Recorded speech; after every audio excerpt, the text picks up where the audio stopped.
नमस्कार साथीहरु, स्वागत छ तपाईलाई टेक्निकल नेपाल.GS युट्युब च्यानलमा। मेरो नाम सन्तोष घिमिरे। आजको भिडियो रहेको छ सीवी या त रिज्युम कसरी बनाउने। सीवी बनाउनको लागि एकदमै सजिलो छ। तपाईले मोबाइलबाट पनि सीवी बनाउन सक्नुहुन्छ या त कम्प्युटरबाट पनि सीवी बनाउन सक्नुहुन्छ। मैले मोबाइलबाट बनाएर देखाएको छु। तपाईले चाहनुहुन्छ भने कम्प्युटरबाट पनि सीवी बनाउन सक्नुहुन्छ। सिम्पल छ। तपाईलाई मैले यस्तो वेबसाइटको बारेमा जानकारी दिदै छु जुन वेबसाइटबाट तपाईले सीवी बनाउनको लागि कुनै पनि सेटअप गर्नुपर्ने हुँदैन। अलरेडी त्यसमा सेटअप हुन्छ। त्यसमा जति पनि इन्फर्मेसनहरु हुन्छ या त आफ्नो तपाईको इन्फर्मेसनहरु डिटेलहरु त्यसमा एड गर्नुपर्ने हुन्छ। एड गर्न साथ तपाईले त्यसबाट सीवी बनाउन सक्नुहुन्छ। हाम्रो दैनिक जीवनमा आवश्यक पर्ने मध्ये एउटा सीवी पनि हो, जुन सीवीले तपाईको स्किल या तपाईको क्षमता या तपाईमा रहेको क्वालिफाई देखाउँदछ। जुन तपाई कतै जब गर्न जानुहुन्छ या त तपाई कतै कामको लागि अप्लाई गर्नुहुन्छ, जबको लागि अप्लाई गर्नुहुन्छ, सर्वप्रथम तपाईलाई सीवी को आवश्यक पर्छ। जुन सीवीले तपाईको क्वालिफाई र तपाईको एक्सपिरियन्स तपाईको स्किललाई सीवीले देखाउँदछ। सर्वप्रथम आफ्नो मोबाइलको क्रोम ब्राउजरमा जानु होला। सर्वप्रथम आफ्नो मोबाइलको क्रोम ब्राउजरमा गइसकेपछि त्यहाँ तपाईले सर्च गर्नुस् resumemaker.online। क्रोम ब्राउजरमा गइसकेपछि resumemaker.online resumemaker.online सर्च गरिसकेपछि तपाईले देख्न सक्नुहुन्छ यस्तो खालको इन्टरफेस खुल्छ। त्यसपछि तपाईले सुरुको अप्सन resumemaker.online को सुरुको वेबसाइटमा क्लिक गर्नु होला। त्यसमा क्लिक गरेपछि यस्तो खालको इन्टरफेस खुल्छ। त्यसपछि तपाई माथिपट्टि तीनटा डटमा क्लिक गर्नु होला। तीनटा डटमा क्लिक गरेर डेस्कटप साइडमा राख्नु होला। तलपट्टि देख्न सक्नुहुन्छ डेस्कटप साइड लेखेको छ, त्यसमा क्लिक गरेर त्यसपछि तपाईले डिजाइन माई रिज्युममा क्लिक गर्नु होला। डिजाइन माई रिज्युममा क्लिक गरिसकेपछि यस्तो खालको इन्टरफेस खुल्छ, देख्न सक्नुहुन्छ। यस्तो खालको इन्टरफेस खुलिसकेपछि यहाँनिर तपाईको सीवी बनाउनको लागि आफ्नो इन्फर्मेसनहरु एड गर्नुपर्ने हुन्छ। सुरुमा तपाईले फोटो एड गर्नु होला या नाम पनि एड गर्न सक्नुहुन्छ। म फोटो एड गर्छु, एउटा फोटो लिन्छु मेरो। देख्न सक्नुहुन्छ एउटा लोगोमा क्लिक गरेर फोटो ग्यालेरीमा गएर एउटा फोटो लिन्छु मेरो आफ्नो। मैले फोटो लिए, देख्न सक्नुहुन्छ फोटो अपलोड भइसक्यो। त्यसपछि यो नेम भनेको छ, यो नेममा क्लिक गरेर आफ्नो नाम लेख्नु होला।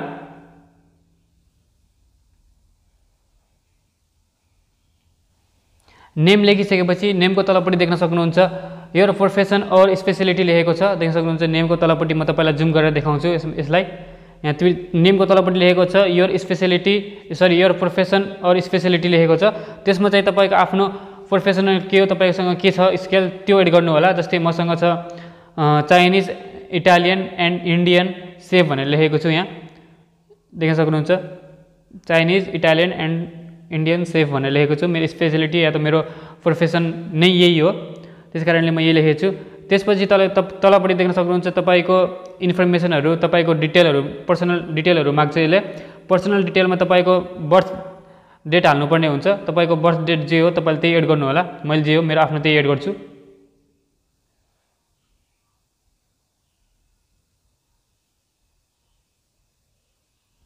त्यसपछि तपाईको नेसनलिटी के हो, नेसनलिटी नेपाल, मेरो नेपाल हो, त्यसैले म नेपालै लेख्छु। त्यसपछि एड्रेस, तलपट्टि एड्रेस दिएको छ। एड्रेस तपाईले आफ्नो एड्रेस एड गर्नु होला। तपाईको एड्रेस जे छ त्यही एड गर्नु होला। मेरो म सर्टकटमा नवलपरासी नेपाल लेखिदिन्छु। तपाईले आफ्नो एड्रेस फुल डिटेलमा लेख्नु होला। त्यसपछि तलपट्टि दिएको छ तपाईको कन्ट्याक्ट दिएको छ। कन्ट्याक्टमा तपाईले आफ्नो इमेल, फोन नम्बर एड गर्न सक्नुहुन्छ। साथै त आफ्नो फेसबुक या इन्स्टाग्राम, साथै तपाईको आफ्नो वेबसाइट पनि एड गर्न सक्नुहुन्छ तपाईले। जस्तै मैले आफ्नो इमेल एड गरे, साथै तलपट्टि मैले नम्बर एड गर्छु। नम्बर एड गरिसकेपछि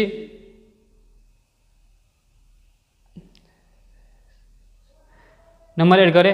यदि अरु पनि यसमा एड गर्न चाहनुहुन्छ भने चाहिँ तपाईले माथिपट्टि एउटा अप्सन दिएको छ सेक्सन भन्ने अप्सन, म तपाईलाई देखाउन चाहन्छु। सेक्सन भन्ने अप्सन यसैमा दिन्छ।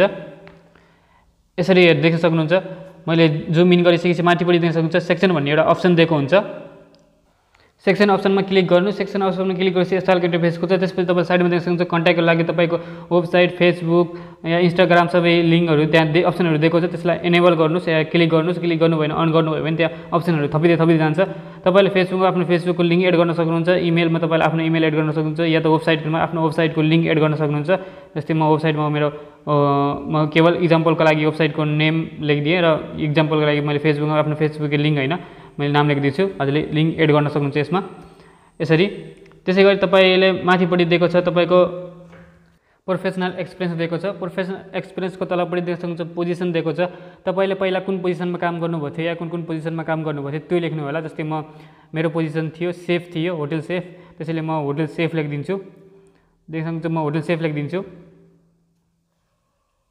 तपाईले आफ्नो पोजिसन लेख्नु होला, आफ्नो जुन पोजिसनमा काम गर्नुभएको थियो या तपाईँ कुनै पोजिसनमा काम गर्नुभयो त्यसको त्यो लेख्नु होला। त्यसपछि तलपट्टि त्यसको डिटेलहरू लेख्नु होला। डिटेलमा के लेख्न चाहन्छु, त्यसपछि साइडमा लेख्नुहुन्छ यहाँ फ्रम टु लेखेको छ, त्यसमा चाहिँ तपाईँले आफ्नो कति साल काम गर्नुभयो, कति साल टु कति साल काम गर्नुभयो। जस्तै म 2013 टु 2018 लेखिदिन्छु, 2013 देखि 2018 सम्म गरेको थियो भनेर लेखिदिएँ।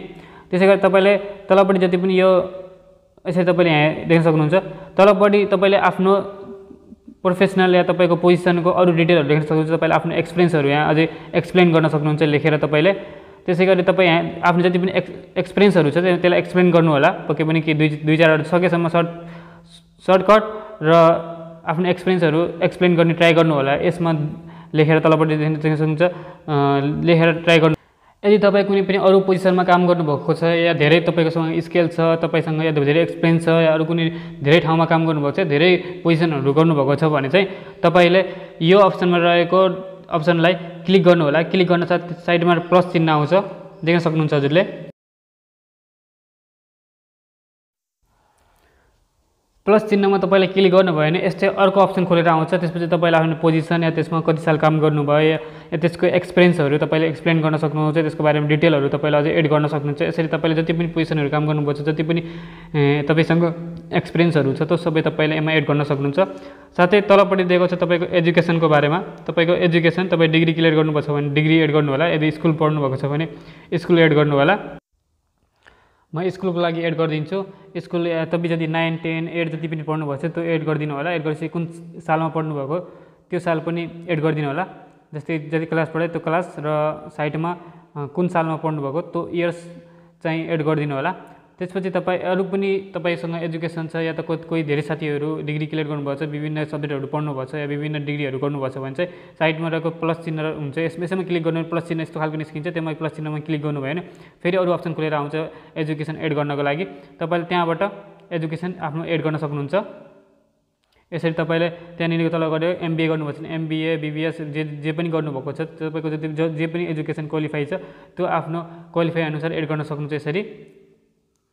साथै तपाईँ अरू पनि तपाईँसँग स्किलहरू छ, तपाईँको स्किल छ या तपाईँको कुनै पनि अरू पनि स्किलहरू छ या नर्मल तपाईँको स्कुल पढ्दाखेरिको नर्मल स्किलहरू या जेन्युन स्किलहरू तपाईँसँग छ भने अरू स्किलहरू पनि यसमा एड गर्न सक्नुहुन्छ। या तपाईँको प्रोफेसनली अरू स्किलहरू पनि छ भने त्यसलाई पनि एड गर्न सक्नुहुन्छ। त्यसको लागि माथिपट्टि देख्न सक्नुहुन्छ सेक्सनमा क्लिक गर्नुहोस्।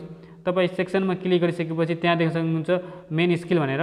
मेन स्किलमा क्लिक गरेपछि तपाईँले देख्नुहुन्छ स्किलमा मेन स्किलमा क्लिक गरिसकेपछि यस खालको इन्टरफेस खुल्छ। देख्न सक्नुहुन्छ तलपट्टि अर्को अप्सन खुल्यो फेरि। त्यसमा गएर तपाईँले आफ्नो स्किल एड गर्न सक्नुहुन्छ। फर इक्जाम्पलको लागि म एउटा स्किल एड गरिदिन्छु, जस्तो अटो टेक्निकल। यदि अरू पनि तपाईँसँग स्किल छ भने त्यसैलाई फेरि क्लिक गरेर देख्नु साइडमा प्लस चिन्ह दिएको छ, त्यो प्लस चिन्हमा क्लिक गर्नु होला। क्लिक गर्न साथ अर्को अप्सन खोलेर आउँछ, देख्न सक्नुहुन्छ फेरि अर्को अप्सन निस्किन्छ। त्यहाँनिर फेरि अर्को तपाईँले स्किल एड गर्न सक्नुहुन्छ। जस्तै फर इक्जाम्पलको लागि म एड गरिदिन्छु, यहाँनिर स्किलहरू एड गरिदिन्छु, फुड कुक भनेर या इलेक्ट्रिक मेकानिक भनेर एड गर्न सक्नुहुन्छ। अरू पनि तपाईँसँग स्किल छ भने त्यसको लागि पनि तपाईँले यहाँ एड गर्न सक्नुहुन्छ।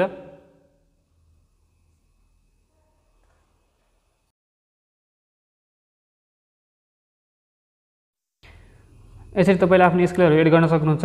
साथै तपाईँसँग जेन्युन इन्फर्मेसन या त तपाईँसँग नलेजहरू छ या जेन्युन नलेज छ भने चाहिँ तपाईँ एडिसनल माथिपट्टि सेक्सनमा क्लिक गर्नुहोस्। यो सेक्सनमा गएर क्लिक गरेर त्यहाँनिर एउटा अप्सन दिएको हुन्छ एडिसनल इन्फर्मेसन भन्ने अप्सन दिएको हुन्छ। देख्न सक्नुहुन्छ सेक्सनमा क्लिक गरेपछि यस्तो इन्टरफेस खुल्छ। तलपट्टि देख्न सक्नुहुन्छ एडिसनल इन्फर्मेसन भन्ने अप्सन दिएको छ। एडिसनल इन्फर्मेसनमा तपाईँले क्लिक गर्नुभयो भने चाहिँ तपाईँको फेरि अर्को अप्सन खुलेर आउँछ। त्यसमा चाहिँ तपाईँले आफ्नो जेन्युन नलेजहरू या तपाईँको स्कुल लाइफमा भएको नर्मली खेलकुद या केही मेडलहरू पाउनुभएको छ भने त्यसको बारेमा तपाईँले यसमा एक्सप्लेन गर्न सक्नुहुन्छ, त्यसको डिटेल लेख्न सक्नुहुन्छ। तपाईँसँग कुनै पनि नलेज छ, बेसिक नलेजहरू छ भने त्यसको बारेमा पनि तपाईँले यहाँ डिटेल लेख्न सक्नुहुन्छ। यसरी आफ्नो तपाईँले यसरी CV बनाउन सक्नुहुन्छ। यसरी पुरा कम्प्लिट CV बनाउन सक्नुहुन्छ। यसरी तपाईँले CV बनाएर भ्याइसकेपछि चाहिँ तपाईँले माथिपट्टि देख्न सक्नुहुन्छ डाउनलोड PDF भनेको हुन्छ। डाउनलोड PDF मा तपाईँले क्लिक गर्न सक्नुहुन्छ। क्लिक गरेर त्यहाँ डाउनलोड गर्न सक्नुहुन्छ। देख्न सक्नुहुन्छ माथिपट्टि डाउनलोड अप्सनमा क्लिक गरेर तपाईँले डाउनलोड गर्न सक्नुहुन्छ। PDF मा गएर डाउनलोड हुन्छ। यो फेरि ख्याल राख्नु होला कि तपाईँको PDF फाइलमा गएर डाउनलोड हुन्छ। त्यसै गरी डाउनलोड गर्नभन्दा अगाडि पनि तपाईँले हेर्न चाहनुहुन्छ भने रिभ्यूमा तपाईँले क्लिक गरेर हेर्न सक्नुहुन्छ।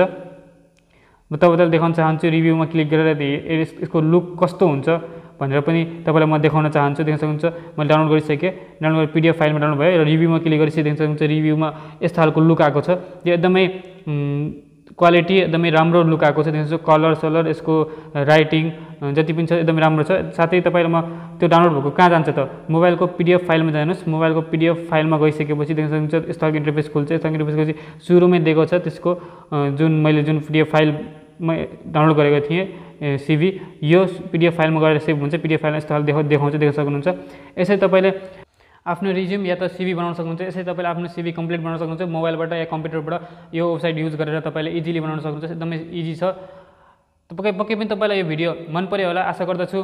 साथै तपाईँलाई कुनै पनि प्रश्न या क्वेसन छ भने पक्कै कमेन्ट बक्समा कमेन्ट गर्नु होला। अझै सिम्पल तरिकाले या त अझै इजिली बनाउन चाहनुहुन्छ भने पनि CV त कमेन्ट गर्नुहोस्। साथै जबको बारेमा जान्न चाहनुहुन्छ या त नेपाल मार्केटिङ या त नेपालको जब कसरी खोज्ने या आउट अफ कन्ट्रीको लागि जब कसरी इन्टरभ्यू कसरी दिने भन्ने विषयमा जान्न चाहनुहुन्छ भने पक्कै पनि कमेन्ट गर्नुहोस्। नेक्स्ट भिडियो पक्कै पनि लिएर आउनेछु। हस्त धन्यवाद। जय Nepal. Technical Nepal GS YouTube च्यानललाई सब्सक्राइब गर्न नबिर्सिनु होला। जय नेपाल।